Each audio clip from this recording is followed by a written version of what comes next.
World War I, also called the First World War or Great War, was an international conflict during the years of 1914 to 1918. The war left 14 million people dead and 21 million people severely injured.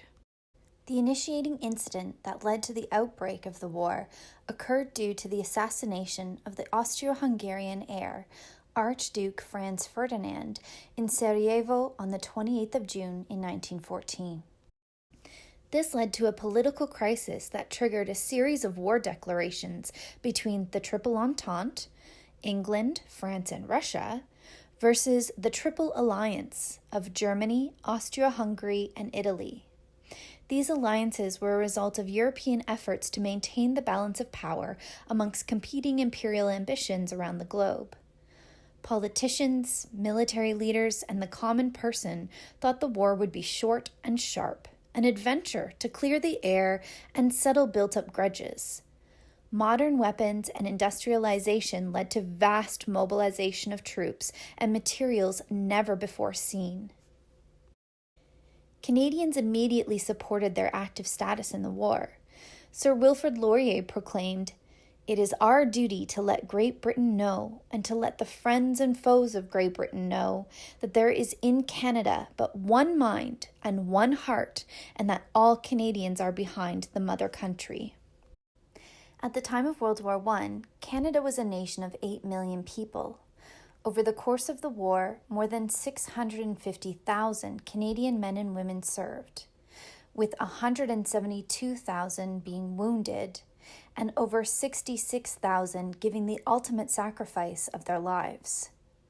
Amongst this sacrifice, it was on the battlefields of Ypres, Vimy Ridge, and Passchendaele that formed an unprecedented bond of those from coast to coast of our vast landscape, fostering a sense of nationhood previously unfelt and unseen. Nationally, the stories of our collective experience is certainly well documented in the collection of the Canadian War Museum. But such a conflict has certainly made its mark on the collections of likely every museum in Canada. The Niagara Falls History Museum is no exception, and I would like to take this time to explore a few of our artifacts and the stories of the men and women they preserve. Let's start with a uniform and badges. This tunic, on display in our galleries, was worn by Hospital Sgt Harold T Kershaw, born and raised in Niagara Falls, and served in the 4th Canadian Mounted Rifle Regiment. The stripes on each arm denote the rank of sergeant, and both sides of the collar display his regimental pin featuring a moose head, the number 4, and letters CMRR for 4th Canadian Mounted Rifle Regiment. The word overseas is also seen below. The brass buttons down the front, on the pockets and shoulders, are an example of the general service button used when specific regimental buttons were not available. The tunic also features a military medal, a red, white, and blue ribbon, which is awarded to warrant officers, non-commissioned officers, and men for individual or associated acts of bravery on the recommendation of the Commander-in-Chief in the field. A newspaper article announcing his death in January 1977 indicated that none other than King George V decorated Kerr. Kerr also donated his greatcoat and trousers pictured here, and a pair of puttees, long strips of wool cloth that were wrapped from ankle to knee, used by both mounted and dismounted soldiers in World War I. The 4th Canadian Mounted Rifle Regiment were trained in a number of locations before seeing action, including Niagara Camp found in Niagara-on-the-Lake. This panoramic photograph, also on display in our galleries, is of the 98th Overseas Battalion Canadian Expeditionary Force at Niagara Camp. The camp was located on the commons surrounding Butler's Barracks, which is across from the modern-day pillar and post. During World War I, 1,400 troops were stationed here, waiting to be shipped overseas, receiving minor training. Sir Sam Hughes, the Minister of Militia and Defence from 1911 to 1916, visited Niagara Camp in June 1914 and is quoted to have said, They are first calls for little picnic affairs, but the troops get no real training whatever at Niagara. Speaking of the 98th Battalion, this is their cap badge. It is the brass likeness of the maple leaf with the words Lincoln and Welland Overseas stamped around the number 98, found underneath the King's crown. This photograph shows part of Company B from the battalion, taken in 1916, again at Niagara Camp. The 98th Battalion was generated from the 44th Lincoln and Welland Regiment, which traces its histories back to Butler's Rangers, formed in 1777 to defend British North America during the American Revolutionary War. The Lincoln and Welland Regiment exists today as a reserve infantry unit located in St. Catharines, Ontario. A small collection of artifacts come from one of the former members of the 98th Battalion, Lieutenant Charles Herbert Lake Colson, as seen in this portrait. His attestation papers dated to November 23, 1916, indicate he was born in Niagara Falls, Ontario, though at the time of enlistment was working as a civil engineer in Welland, Ontario. Prior to enlistment, he belonged to the 44th Lincoln and Welland Regiment and was therefore placed in the 98th Overseas Battalion. The collection of artifacts belonging to Colson include this set of binoculars, his military commission from King George V, designating the rank of lieutenant in his army effective May 2, 1915. This image is labeled as Colson and Fred Reilly, and comparing it to the portrait of Colson seen earlier, I believe he is the man in uniform on the left. Also included in his collection is his certificate of discharge, which was dated to July 7, 1919, due to general demobilization. The next series of artifacts all belonged to William T. Combe, beginning with a set of spurs on display in our galleries, the condition of which indicates heavy use. Combe signed up for military services on December 8, 1917, and served in the Canadian Forces Artillery. This portrait shows us Combe in his World War I uniform. A mess and toilet kit belonging to him was also donated. The canvas bag kit contains eating utensils, a mirror, button stick, and metal box. Discharged on the 25th of March, 1919 with the rank of gunner, upon his return to Canada, he completed his apprenticeship at the Ontario College of Pharmacy, and eventually this led to the co-ownership of Thorne Burns Drugstore, once located on Main Street. This personalized memorial scroll seen in our galleries was issued to the next of kin of all members of His Majesty, that is, King George V, forces who were killed in action, which of course included Canadians.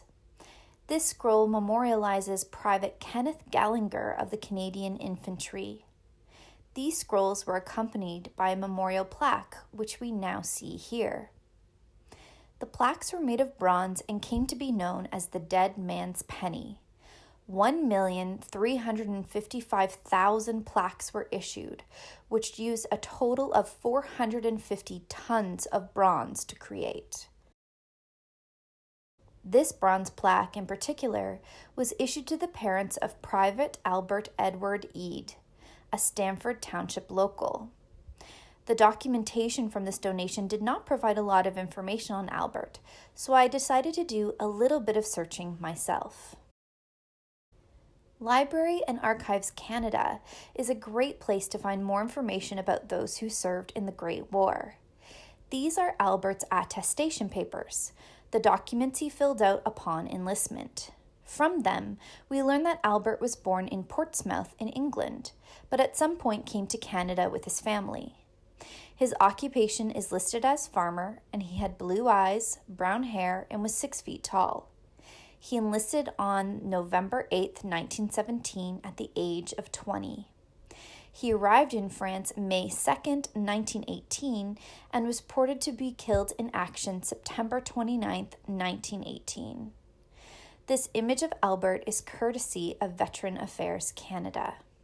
A bit of sleuthing on the Commonwealth War Graves website tells us Albert served in the 116th Battalion.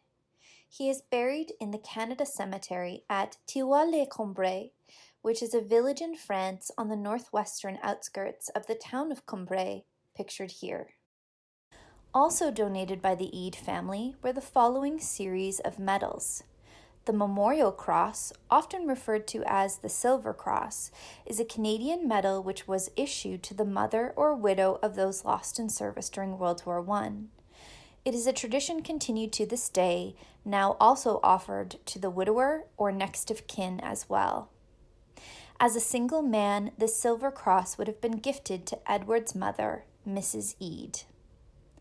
Next, we have his British War Medal, which was awarded to all overseas military whom served in a theater of war between the 5th of August 1914 and November 11th, 1918.